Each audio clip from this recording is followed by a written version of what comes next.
Hello students, welcome to online class. In today's class, we'll discuss regarding importance of financial services. That is why financial services are important.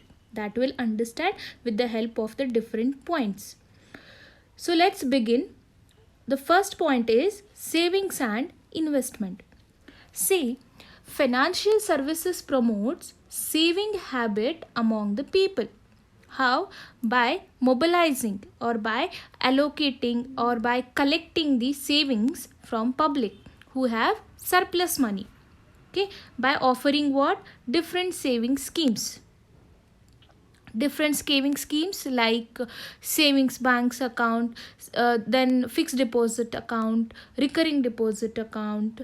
Okay, so different, they offer different saving schemes with attractive return on their savings. Okay, and promotes investment activities by providing these mobilized or collected funds to one who are in a need of it, especially corporate entities or business firms. So whatever the fund they collect from the savers, okay, those funds they lend it to the one who are in a need of it, and especially they lend it to whom? To the corporate customers who will invest these money into productive project. Thus financial services promotes what? Savings and the investment activities. Okay, next point is economic growth. How financial services helps for the economic growth of the country, that we'll understand. Okay, see, financial services promotes, we have discussed in the first point, right? Financial services promotes what? Saving habits among the people. By what? Collecting the funds from the public and make them available to whom? To the corporate customers. For what purpose? For investing them in the productive project, right? So this promotes what? This investment promotes what? Capital formation. Why? Corporate entities will be in a need of what? Capital to invest in their productive projects, right? So when financial institutions provides the services of savings and investment activities, it promotes what? Capital formation by investing them in the productive project. So this in turn creates what? Employment opportunities, because when corporate customers invest in productive projects in order to run their projects, they will be in a need of whom?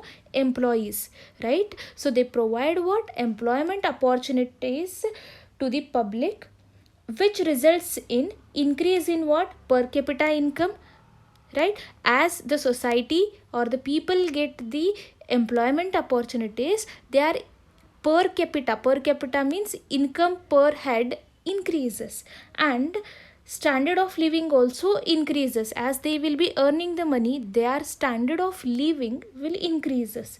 So in turn it promotes what? National income, because when they get the income, they have to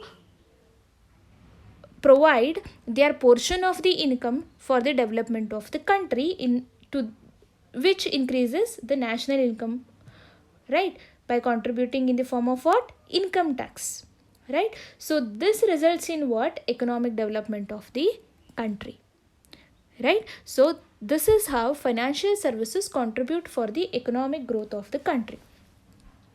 Next point is services at right place, right price, and right time.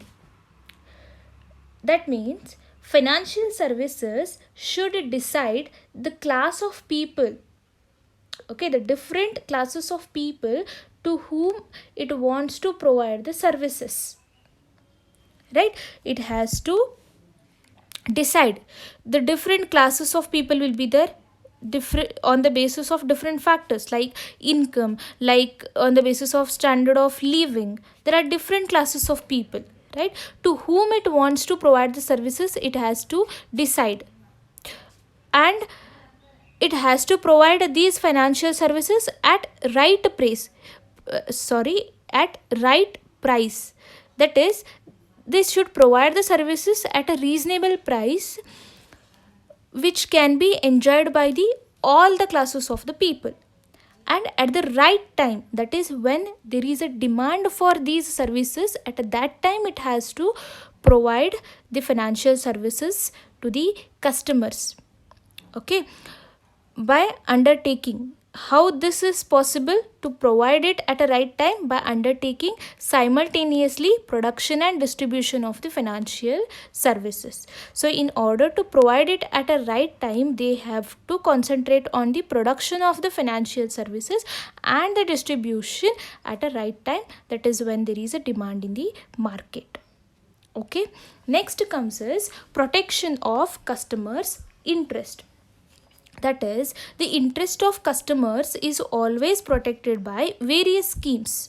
Various plans, various services and policies are designed keeping in a weave the varieties of interests and needs of the customers. So when they considers the taste, needs and interest of the customers, they protect the customers interest. Okay, next comes is global services. See, services providing organizations not only provides services domestically, they do not provide services locally, but also extend them to national and international customers. They have massive branch network so that benefits of convenience are enjoyed by all. Okay, next comes is promotion of new service. Efforts are made by the service organization to make their image, right, and services to reach public. More importance is given on promotional aspects of the various services offered by the financial organization. Okay, offered by the financial organizations. Okay, these financial service organizations takes every step to provide services at its best at the doorstep of the customer. Today's customer is best owed with different innovative services at minimum of price, right? So the more importance is given to what? Promotion of services offered by the financial service organization. They take every step to provide services, best services at the doorstep of the customers. Okay, next point is customer behavior. As I've discussed, financial organizations continuously study customer behavior, customers' needs and customers' attitudes, carry out market research. That is, financial organization, they carry out market research, they develops and designs new services, opens new branches to widen their network, and adopts varieties of advertising techniques to promote and publicize their services. So financial organization is what? It is customer oriented. Okay, next comes is banks and financial institutions. See, bank and financial institutions are known as financial intermediaries because they create a bridge between the savers and the investors. Okay, so these financial intermediaries allocates funds by accepting the deposits and lend them to customers to make profits. So these meet short, medium and long-term deposits as well as credit needs of retail and industrial customers. Okay, next comes is insurance companies. What do you mean by insurance companies? A financial institution that provides range of insurance policies. So how does these insurance companies work? These institutions, they provide what? Range of insurance policies to protect individuals and business organizations against the risk. The risk can be anything, whether it is of a financial risk or an accidental risk. Okay, in return, what they get? For regular payment of premium. So how they cover the risk of the business and the individual? They get a regular payment of premium from the customers. Thus these institutions provides what? Protection against a variety of adverse occurrences, or you can say varieties of adverse events to individuals or firms. Okay, next is mutual funds. You people have studied regarding mutual funds in Indian financial markets in the last sem, in the 5th sem, right? So we'll explain you in short how the mutual fund works. Mutual funds helps in mobilizing the savings of individuals and firms and invest the same fund or the savings in diversified securities. They do not invest in only one security, they invest in varieties of securities. Then what are the securities? It might be equity shares, bonds, or debentures of joint stock companies. Okay, the investment managers of the funds manages these savings in such a way that the risk is minimized and a steady return is ensured. A continuous return is ensured for the customer. Okay, next comes is credit rating agencies. First we understand what are these credit rating agencies. See, credit rating agencies are the company, okay, that assign credit ratings, that assigns credit rating numbers. They rate the debtors. They rate the credits of the debtors. Okay, that is, which rates debtors' ability to pay back the debt by making timely payment of principal amount and interest amount. Okay, they rate the debtors or the customers who takes the loans will be known as what? Debtors. They rate them, they give a ranks to the debtors or the customers who takes the loan. How they rank, how they rate the debtors? On the basis of ability of that debtor to pay back the debt or pay back the loan amount by making timely payment of principal amount and interest amount. So these agencies helps the investors in making investment decisions. Okay, next comes is credit card issuer companies.